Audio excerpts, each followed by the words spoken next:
in FY25. Data coming in at $81 billion, almost $10 billion more than last year. Maharashtra gets lion's share of investments, followed by Karnataka and Delhi. Singapore remains the largest foreign investor in India. Meanwhile, the deadline for filing income tax returns has been extended from July 31st to September 15th. Decision amid revisions in ITR forms, ongoing system development, and for accurate reflection of TDS credits. Elon Musk's Starlink set to disrupt India's broadband market, as reports suggest plans to start as low as 850 rupees a month. Will Starlink emerge as the real third player in India's telecom duopoly? We'll discuss that on the show today. And staying with corporate news, INDIGO block deal among the biggest in recent times as Rakesh Gangwal offloads 5.7% or almost 11,500 crore rupees worth of shares. Rising COVID-19 cases recorded across states. Kerala leads the pack with 430 active cases. COVID advisories make a comeback. And Donald Trump's businessman-like negotiations are back on the table. Offers free Golden Dome missile protection to Canada if Canada agrees to become the 51st state of the United States.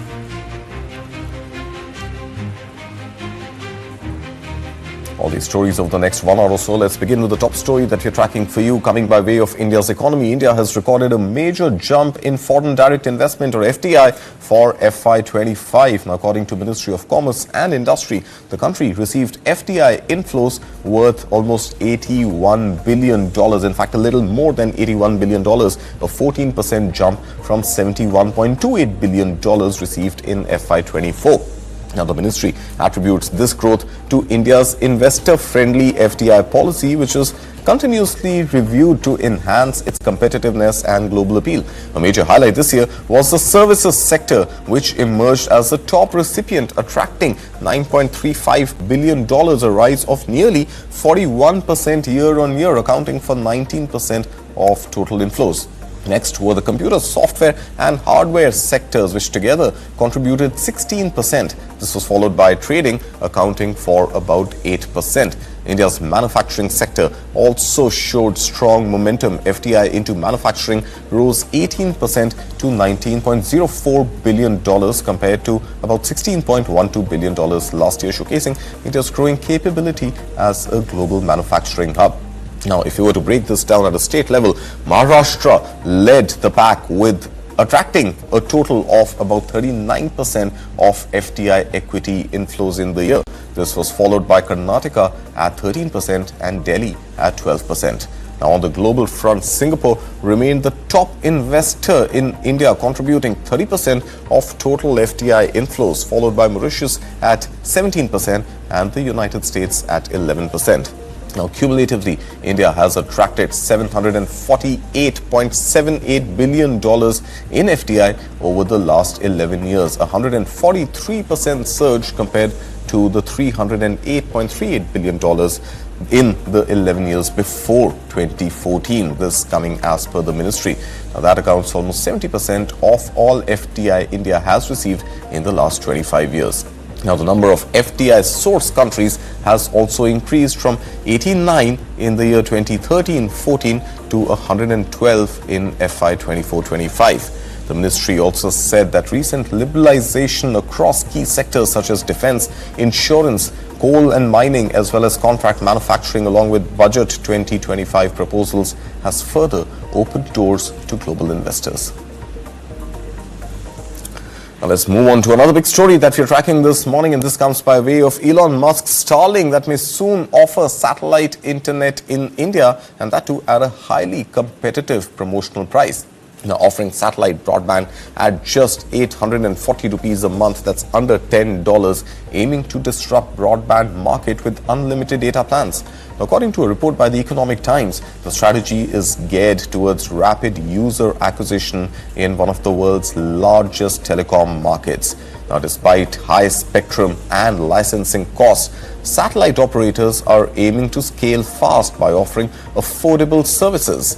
The long-term goal for Starlink is to up to about 10 million users in India. However, Starlink's initial hardware costs range from between 21,000 to 32,000 rupees globally. Now, this could potentially limit adoption.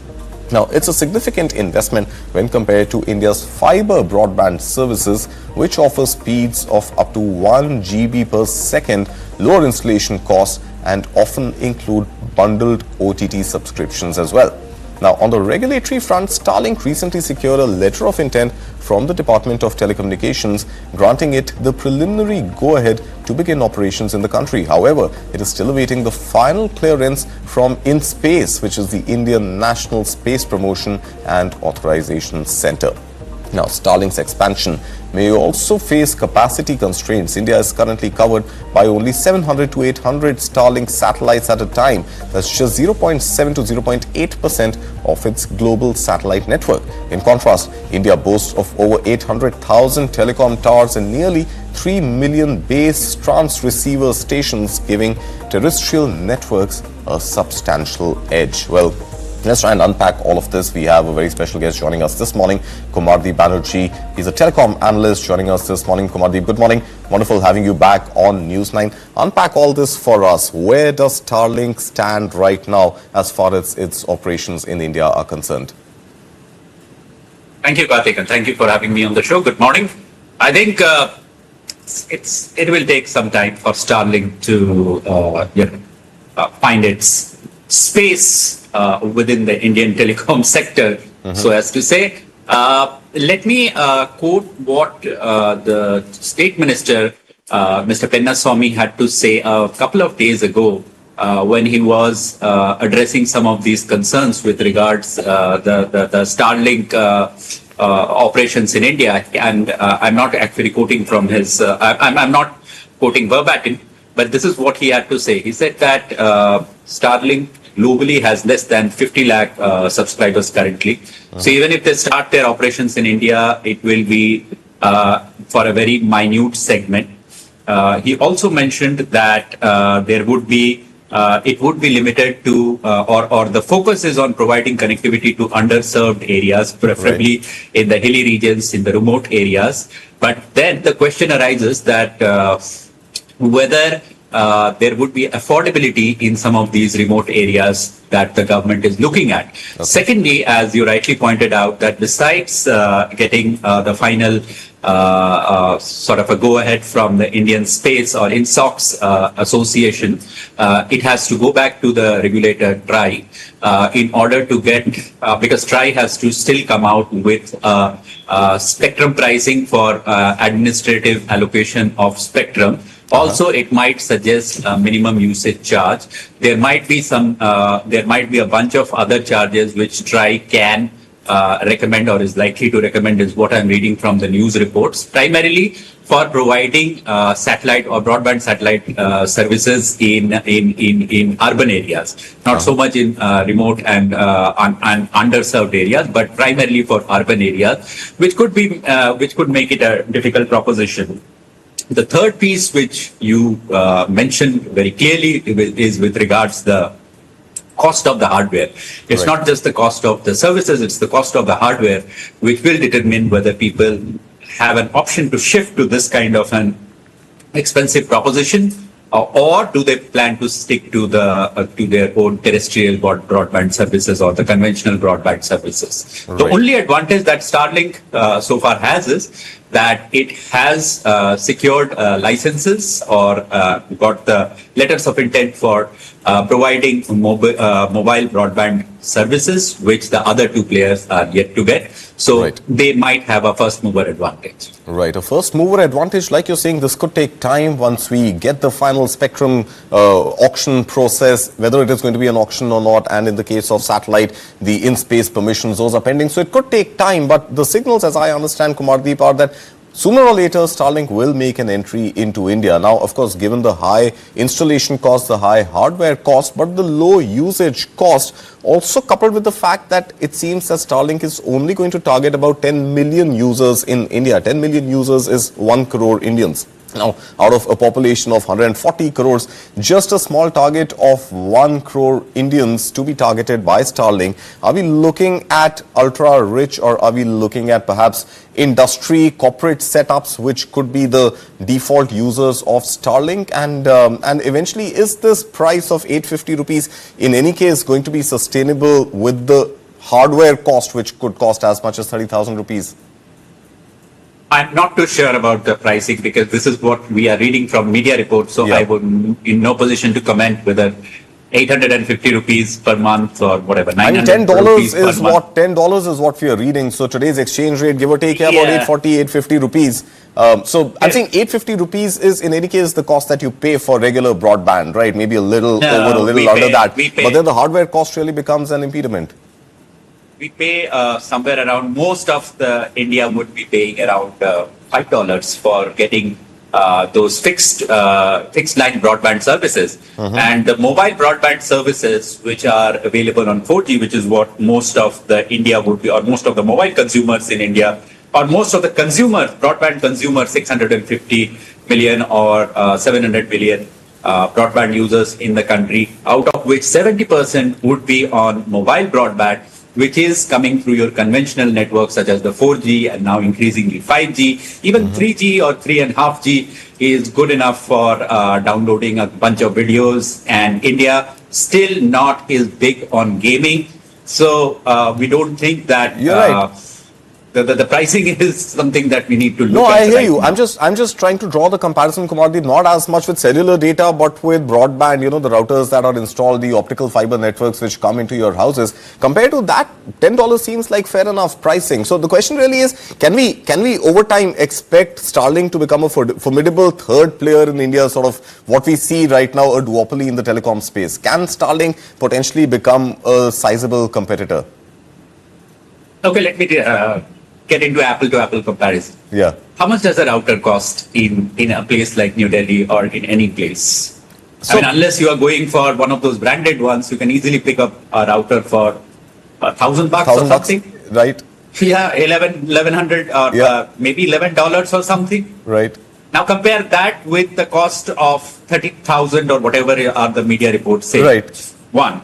And you are able to get your unlimited broadband with a capping at a speed after certain amount of data has been consumed at around 500 rupees, Indian Right. rupees, which Right. is what, $5 or something at today's prices. Right. So that's the kind of a consumption. And India still, I mean, there was a time during COVID when India was, if there were 4 in the family, then 4 of them used to have their laptops. But that's not the case with India. Correct. That's not the case post-COVID. Right. It might still be a one laptop household where one laptop gets shared between various members of the family. So, I mean, pricing is the least of the concerns. The Starlink's value proposition would lie in how they provide connectivity in remote and underserved areas, and Right. also in marine spaces. They Right. will have huge security implications provided they are able to meet all the regulatory requirements, and the letters of intent have been issued to them based on the security clearances. But I assume that there will be challenges going forward because there are mandatory interception requirements. There are a bunch of security clearances which are required, including if you move the terminal by about 2.5 kilometers or every minute, whichever is earlier, there has to be a mandatory reporting back into some sort of a NOC or some sort of a device so that there is a proper track. Plus Right. traceability of the terminals. These are some of the challenges, or these are some of the regulatory challenges which will come into play, which will determine how this new service or this new mobile broadband service moves forward. All Again, right. coming back to what the Minister of State for Telecom said earlier, that there are around 50 lakh global customers. 50 lakh would be what? 5 million? 5 million. 5 million would be the total number of Starlink's customers globally, Right. out of which they are planning to target around 1 million, which is 1/5 of that. In India, not a big target for a huge country like India with diverse set of populations, diverse bunch of consumers. It would, the real proposition would lie in what does the customer get out of this new kind of a service. All right, Kumardeep. Well, let's leave it at that for now. Thank you so much for joining us here on the show and putting all this in perspective. Well, you don't seem very bullish on Starlink. I'm not sure Elon Musk would be happy to hear that, but let's move on for now. Now, in a latest report released on Tuesday, the Finance Ministry said that a successful US-India bilateral trade agreement could turn current challenges into new opportunities by opening up new markets and giving a major boost to Indian exports. Now, negotiations are underway for an interim trade deal likely before July 8th. Now, at the heart of India's push is a demand for full exemption from the steep 26% reciprocal tariff that the US imposed on Indian goods back on April 2nd. Now, while the tariff is currently suspended till July 9th, a 10% baseline levy remains in place. The ministry's monthly economic review also highlighted that India continues to be one of the most promising investment destinations globally, even amid rising geopolitical uncertainty. According to the report, foreign investors are likely to respond well to policy moves that strengthen India's medium-term growth prospects, especially reforms that focus on enhancing the skills and productivity of India's young workforce. Now, despite global challenges, India remains the fastest growing major economy, facing only marginal forecast cuts by global agencies. Remember, the IMF and its latest World Economic Outlook projects India's growth at 6.2% for FY 25-26, which is this financial year, slightly down from the previous forecast due to growing global uncertainties and trade tensions. Still, multiple agencies project growth between 6.3% and 6.7% for India, citing stable macroeconomic policies and rising capital expenditure. The review also points to a rural consumption rebound, strong services exports, and stable foreign exchange reserves as indicators of economic strength. Time for a very short break. Coming up, more stories on the other side and also a mood check on the markets as the Lal Street opened just a few minutes back. We'll bring you that and more. You're watching Morning Brief at 9.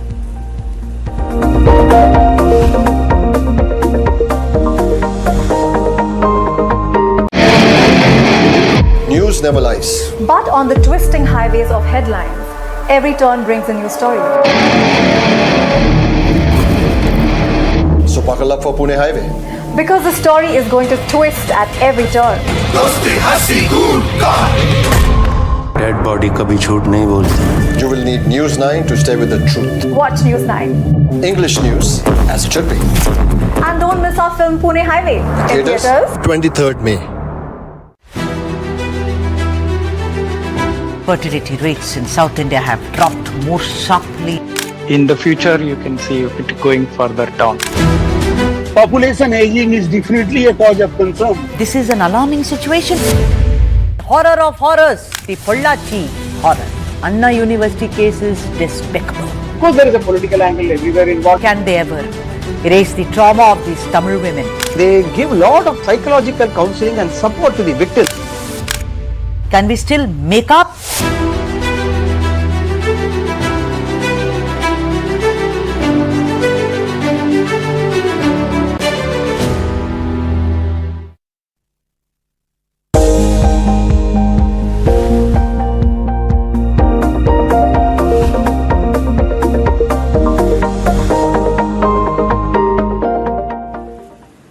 Welcome back. You're watching Morning Brief at 9. Let's bring you a mood check on markets. Before we come to India, let's look at what happened in the US overnight. Wall Street closed sharply higher on Tuesday, shrugging off recent volatility triggered by President Donald Trump's unpredictable tariff pronouncements. Now, the Dow Jones jumped 1.75%. The S&P 500 rose 2%, and the tech-heavy Nasdaq surged by around 2.5%. Here's a report on what Wall Street did on Tuesday. Wall Street surged on Tuesday with the Dow adding 1.75%, the S&P 500 climbing 2%, and the Nasdaq rising about 2.5%. Investor risk appetite was buoyed by U.S. President Donald Trump's latest tariff respite and an unexpected jump in consumer confidence. In his latest move, Trump backed down from his 50% tariff threat against the European Union and restored a July 9th deadline to allow time for negotiations. Ross Mayfield is investment strategist at Baird. Obviously, the big tailwind is the removal of the EU trade overhang that kind of popped up at the end of the previous week. You know, this bull market off of the April 8th lows has really been built on trade de-escalation. You know, first the 90-day pause, then some truces with China. And so the EU spat threatened that a little bit, and the removal of that overhang, the administration's response to the market, I think has people feeling pretty good today. On the economic front, a surge in current month consumer confidence added momentum to Tuesday's rally. Airlines and mega-cap tech-related growth stocks were the clear outperformers. That includes NVIDIA, as the AI powerhouse closed more than 3% higher 1 day before it reports quarterly results. While shares of Temu parent PDD Holdings dropped more than 13.5% after reporting a 47% fall in first quarter profit and missing quarterly revenue estimates. Tuesday's other laggards included VeriSign and AutoZone, with shares of each shedding about 3.5%.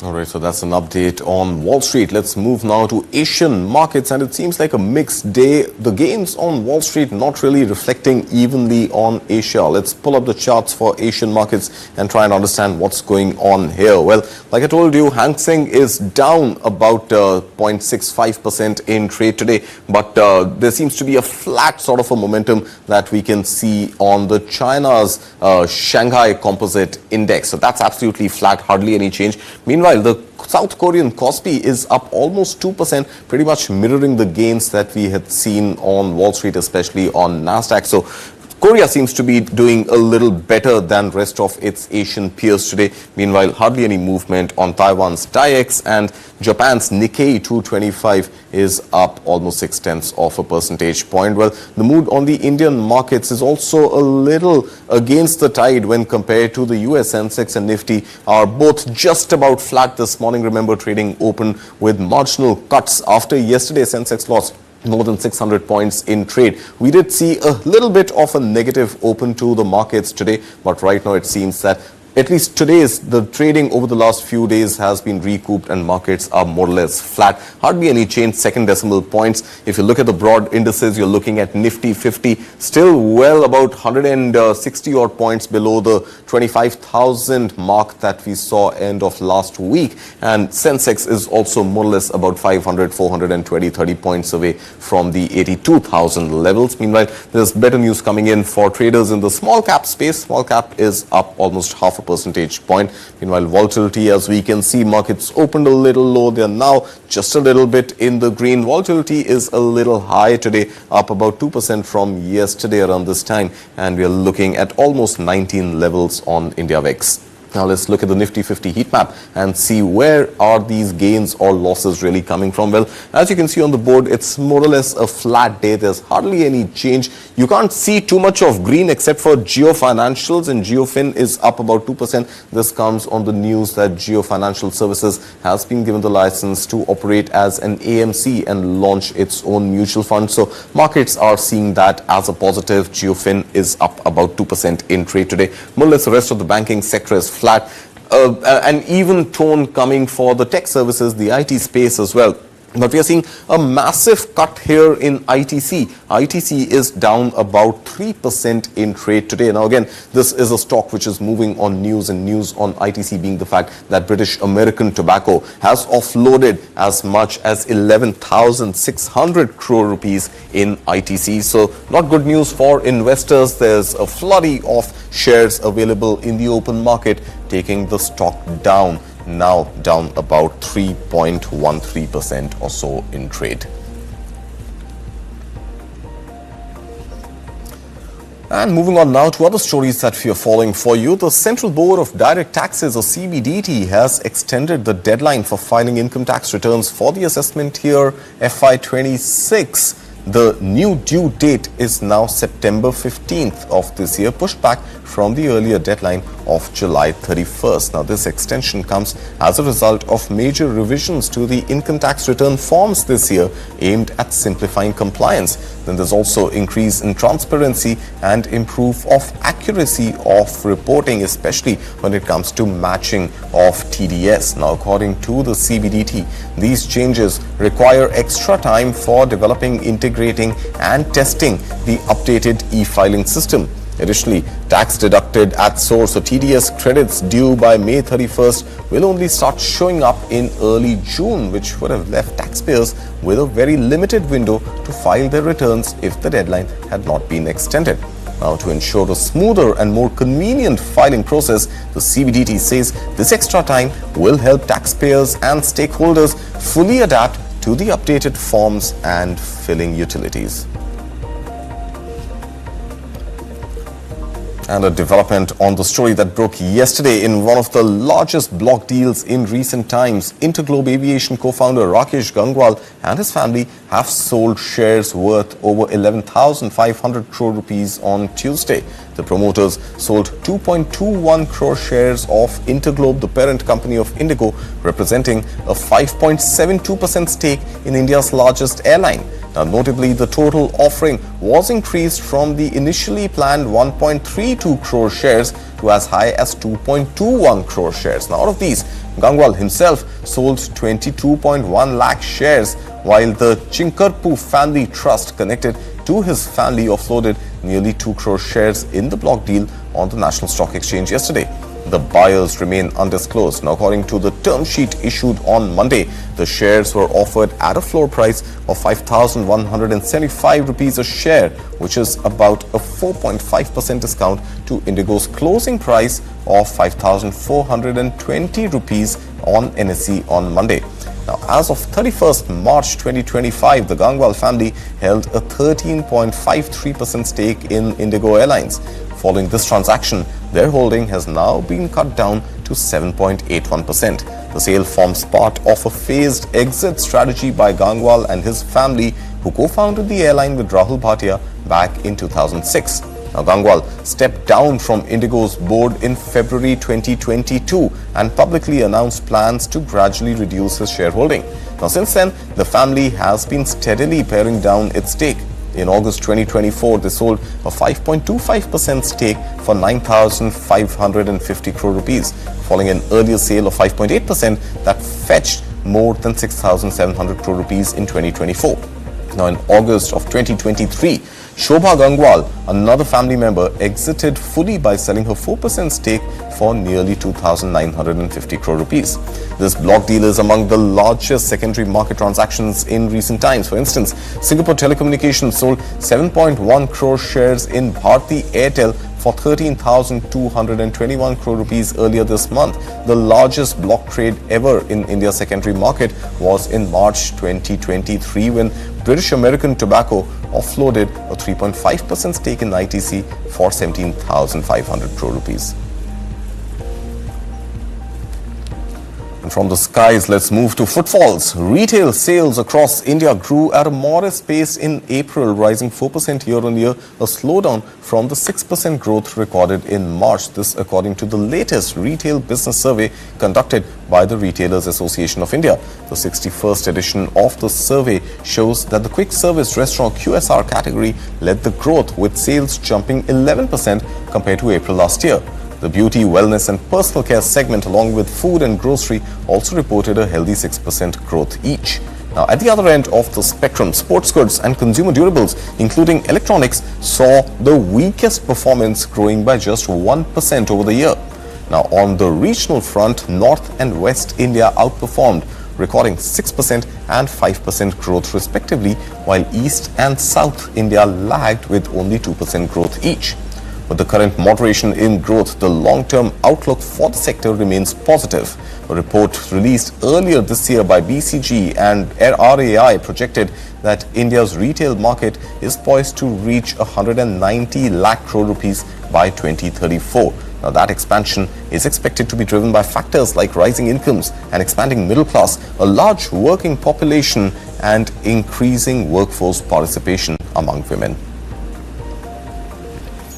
And staying with retail and the quick delivery platforms, food delivery giant Swiggy has rebranded its quick commerce arm as Instamart, dropping the parent brand Swiggy to create a standalone identity. This move comes as the quick commerce segment has been growing faster than traditional food delivery over recent quarters. Swiggy's head of brand said that Instamart's promise now extends beyond grocery categories, tier 1 cities and traditional food delivery users. Earlier this year, Swiggy launched a dedicated app for Instamart while still integrating it in the main Swiggy platform. Now, along with the rebranding, Instamart also unveiled a new logo featuring Swiggy's signature S-Pin icon as a subtle nod to its origins. Recently, rival Zomato renamed itself Eternal, signaling and signifying the growing importance of quick commerce in the food delivery space. While food delivery remains the primary revenue driver for both Swiggy and Eternal, its growth rate has slowed to under 20% in recent quarters as consumers increasingly prefer faster delivery options. Both companies expect their quick commerce business to eventually outgrow their traditional food delivery operations. To capitalize on rising demand, they've been rapidly expanding their dark store networks, mini warehouses that facilitate faster deliveries even if it impacts profitability in the short term. Instamart has taken a different path compared to competitors like Blinkit by opening larger megapod dark stores. These megapods offer a wider product assortment and reduce the need for multiple smaller stores. Additionally, Instamart introduced Max Saver, a program that provides discounts on bulk purchases to boost average order values.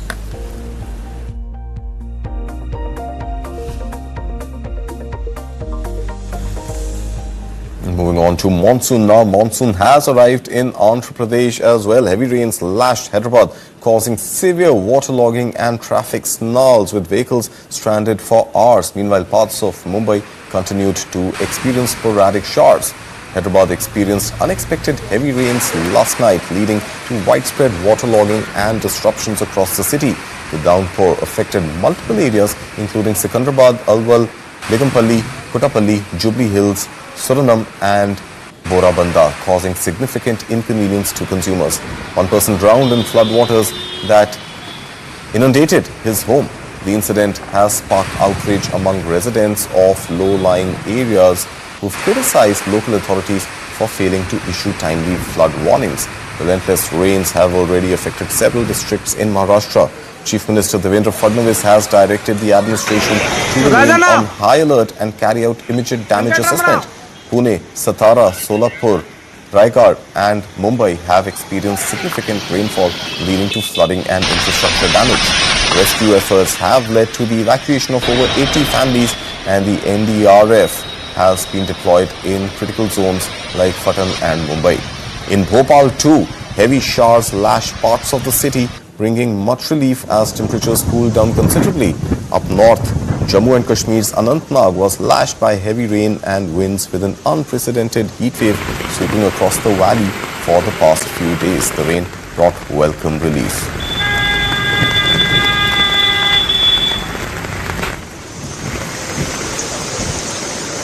Meanwhile, the Met Department has retained its April forecast for above normal rainfall for the June to September period. It expects about 92 centimeters of rainfall, which is 106% of the long period average during the southwest monsoon season, slightly higher than 91.3 centimeter or 105% of the average rainfall that it had forecast in the month of April.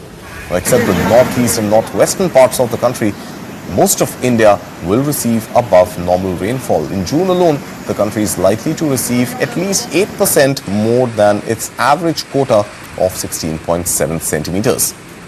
While more rain is expected for the next 4 days in parts of Odisha and central India, there will be a slowdown. While the IMD forecasts have a 4% margin of error, its prediction for the year's southwest monsoon could mean enough water for the Kharif crop and improved storage in the country's reservoirs. However, it can also mean episodes of intense rain and translate to devastating floods in some parts of the country.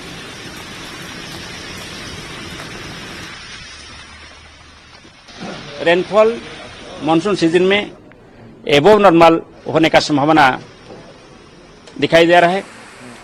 Rainfall सामान्य वर्षा की 106% होने का संभावना है।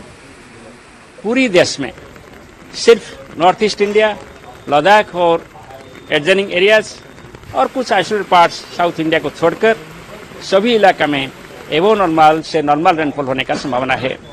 North east India, Ladakh और adjoining areas और कुछ isolated pockets में बिलो नॉर्मल रेनफॉल यानी सामान्य से कम वर्षा होने का संभावना है।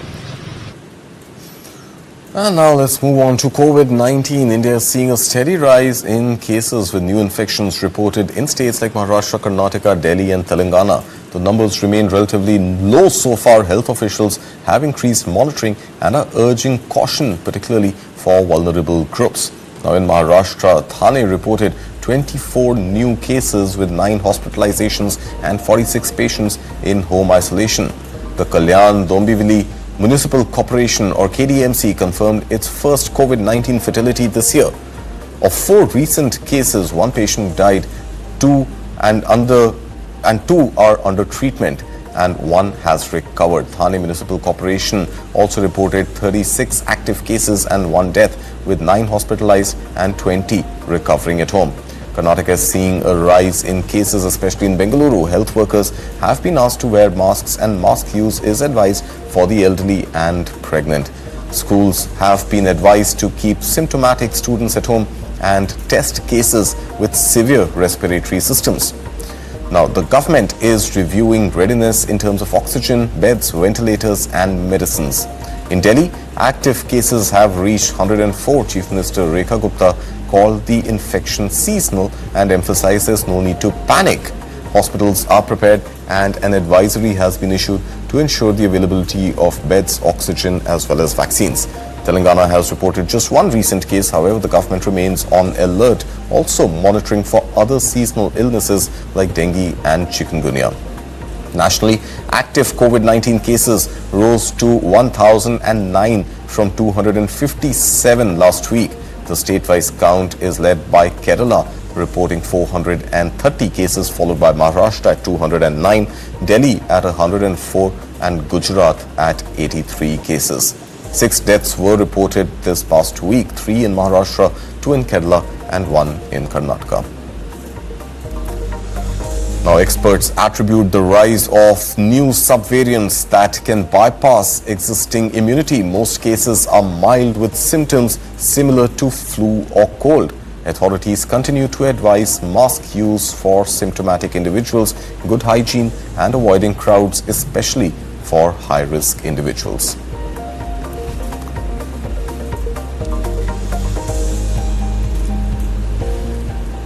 And now let's look at the global stories that we are tracking for you this Wednesday morning. US President Donald Trump moves to cut off all remaining federal contracts with Harvard University, escalating the ongoing clash with elite academic institutions. Trump also directs US embassies around the world to stop scheduling new student visa interviews to expand social media vetting first. Meanwhile, Hong Kong has extended open invitations to Harvard students affected by US visa restrictions, encouraging them to continue studies in the Asian financial hub. Donald Trump says Canada can join his Golden Dome missile defense system for free, but only if it becomes America's 51st state. Meanwhile, King Charles III reaffirms Canada's sovereignty in a historic address to the country's parliament, calling the nation strong and free. As tensions flare over the Ukraine war, Donald Trump issues stark warning to Russian President Vladimir Putin, accuses him of playing with fire. Ukraine plans to launch strategic overhaul of its war-damaged minerals sector, aims to attract billions in US investment following a new minerals deal. Trump's media firm dives into crypto, raising $2.5 billion to invest in Bitcoin as the company joins a growing list of firms adding digital assets to their balance sheets. Russian Foreign Minister Sergei Lavrov lashes out at Germany's Chancellor Friedrich Merz, saying his comments on Ukraine's launched long-range strikes into Russia suggest a covert Western decision to escalate the conflict. All these stories on the other side. You're watching Morning Brief at 9.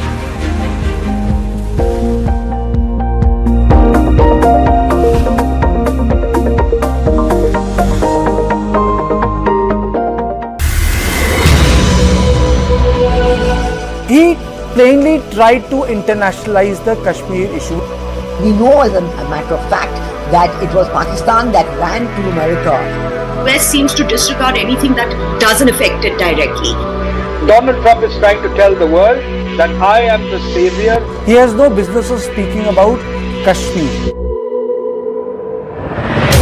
There's a Russian reality, there's an American reality, but I suppose there is also an Indian reality. Pakistan will test you time and again on this particular issue. We have actually struck harder, wider and deeper. The escalation happened, so be it. India must not make the same mistake again.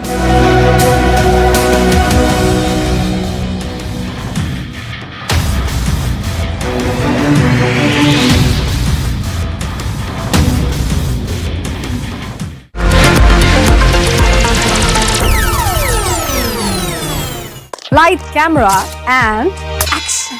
Kick back, relax, grab your favorite snack because News 9 is here with your weekend dose of entertainment. It's time to take a deeper dive into the buzzworthy happenings of the entertainment world. From celebrity gossips to exclusive conversations, from nostalgic moments to News 9's pick of the week. Don't worry, we've got you covered here. And I hope you've grabbed your popcorn by now because News 9's page 3 is here to serve you everything that we call entertainment. So do stay tuned every Saturday and Sunday, 2:30 p.m.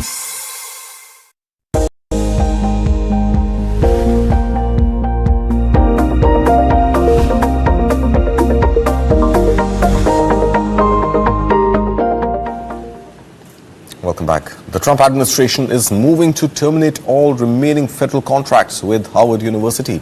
A letter set to be sent to U.S. agencies on Tuesday to formalize the decision. Now, since last month, the administration has frozen nearly $3.2 billion in funding to the university, much of it allocated for scientific and engineering research. Now, here's a detailed report on the escalating standoff between Washington and one of America's most prestigious universities. U.S. President Donald Trump made a move to terminate all remaining federal contracts with Harvard University, ratcheting up his feud with the Ivy League school. That's according to a letter scheduled to be sent to federal agencies on Tuesday, which was reviewed by Reuters and first reported by the New York Times. One source said the contracts are valued at $100 million. The letter cites concerns over racial discrimination in admissions, alleged discriminatory hiring practices, and failure to protect Jewish students from harassment. Harvard did not immediately respond to a request for comment. Since last month, the Trump administration has frozen approximately $3.2 billion in grants and contracts awarded to the university for, among other things, scientific and engineering research. Trump said in a Truth Social post Monday he is considering giving that money to trade schools. Meanwhile, his administration has also attempted to block Harvard's ability to enroll international students. How is this going to impact Harvard?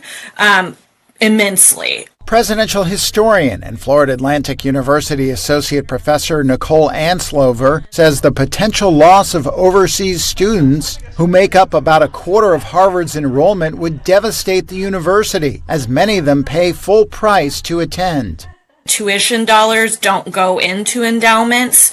Tuition money is used for things like student aid, student programs, payroll, paying staff, paying faculty, and so the loss of tuition is not going to hurt Harvard's endowment. It's going to hurt their ability to take care of the students, faculty, and staff that they have. Emory University professor and immigration lawyer Charles Kuck sees a wider aim for the Trump administration. Perhaps this was not necessarily just about Harvard. This was a message to all of higher education, that you have to come into line with the thinking of what this administration thinks higher education should be. Last week, a federal judge in Boston temporarily blocked the Trump administration from revoking Harvard's foreign student enrollment. A hearing is scheduled for Thursday on whether to extend that temporary restraining order. Now let's stick on with the ongoing feud with Harvard University. Now the Trump administration has ordered U.S. embassies around the world to stop scheduling new appointments for student and exchange visas. Now this is part of a broader plan to expand social media screening of such international applicants. A diplomatic memo sent to embassies this week, reportedly signed by Secretary of State Marco Rubio, instructed staff to remove unfilled student visa slots from calendars, though existing appointments will still be honored. International students who want to study in the U.S. are usually required to schedule interviews at an American embassy in their home country before approval. Remember, many institutions rely on foreign students for a significant chunk of their funding, as they often pay higher tuition fees.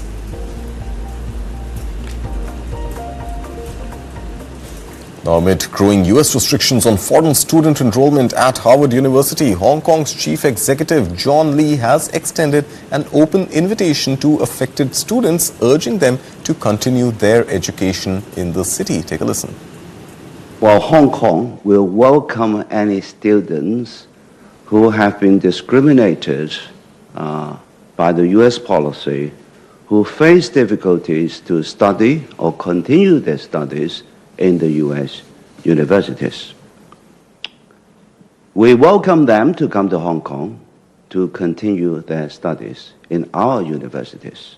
The Hong Kong SAR government, together with the 8 UGC subsidized universities, will do all our best to facilitate and assist any students who suffered from this discriminated and unfair treatment, so that they will find their way to study in Hong Kong.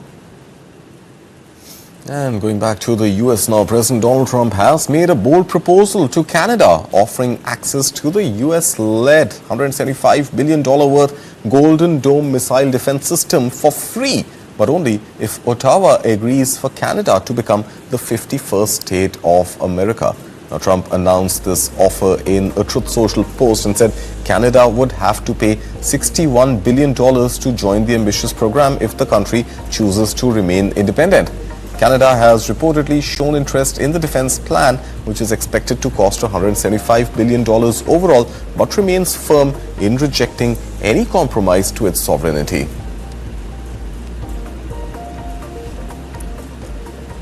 And even as Donald Trump renews calls for Canada to surrender its sovereignty in exchange for the missile defense, King Charles III has offered a sharply contrasting message from across the Atlantic. In a historic speech in Canada's Parliament on Tuesday, the monarch praised the nation as a force of good in the world and emphasized the country's right to remain, in his words, strong and free, even as its relationship with long-term partners evolve. Listen in to what the King had to say.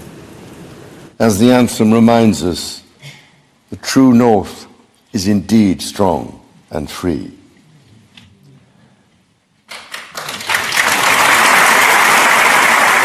Many Canadians are feeling anxious and worried about the drastically changing world around them. Fundamental change is always unsettling. Yet this moment is also an incredible opportunity, an opportunity for renewal, a confident Canada, which has welcomed new Canadians, including from some of the most tragic global conflict zones, can seize this opportunity by recognizing that all Canadians can give themselves far more than any foreign power on any continent can ever take away. And that by staying true to Canadian values, Canada can build new alliances and a new economy that serves all Canadians. All right, let's move on to the ongoing conflict in Europe. US President Donald Trump has now issued a stern warning to Russian President Vladimir Putin, saying he's playing with fire as the US administration considers fresh sanctions over Moscow's war in Ukraine. Now, Trump's comments follow a major Russian drone attack in Ukraine, after which he labeled the Kremlin leader absolutely crazy. The renewed rhetoric comes amid growing international pressure for a ceasefire, which Russia has been accused of stalling. Now, former US President Joe Biden had imposed sweeping sanctions after Russia's invasion. Trump has so far avoided what he says could be devastating sanctions on Russian banks. But Trump's frustration at the failure to end a war he said he could solve within 24 hours boiled over at the weekend after Russia's drone barrage killed at least 13 people in Kiev.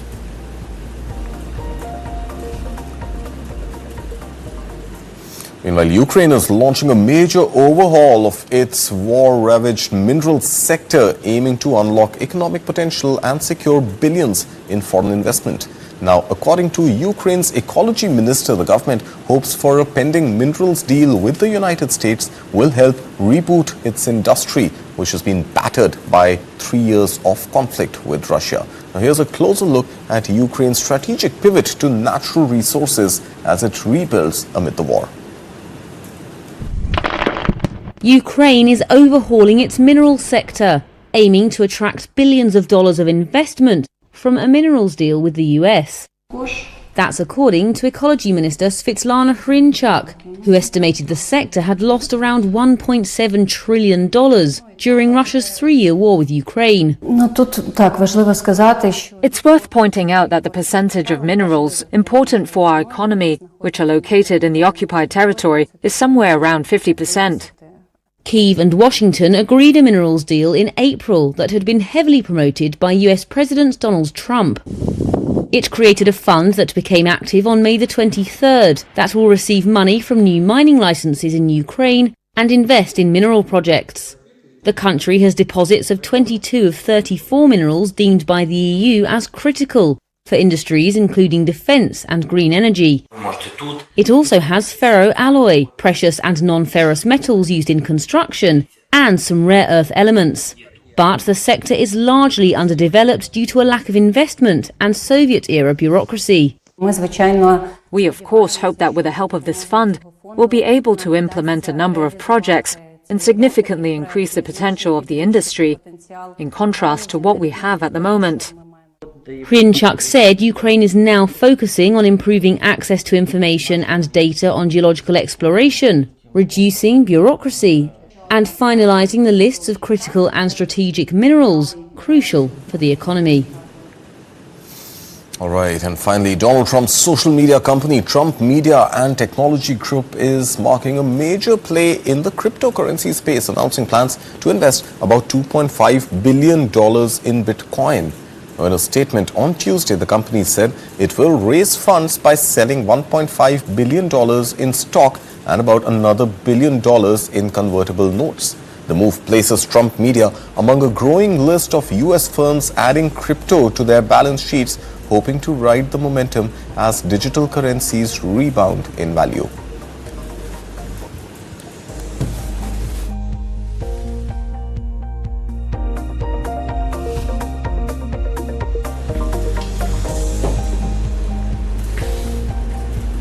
And with that, it's a wrap right here on Morning Brief at 9. But news continues right here on Newsline. So stay tuned and thank you very much for watching.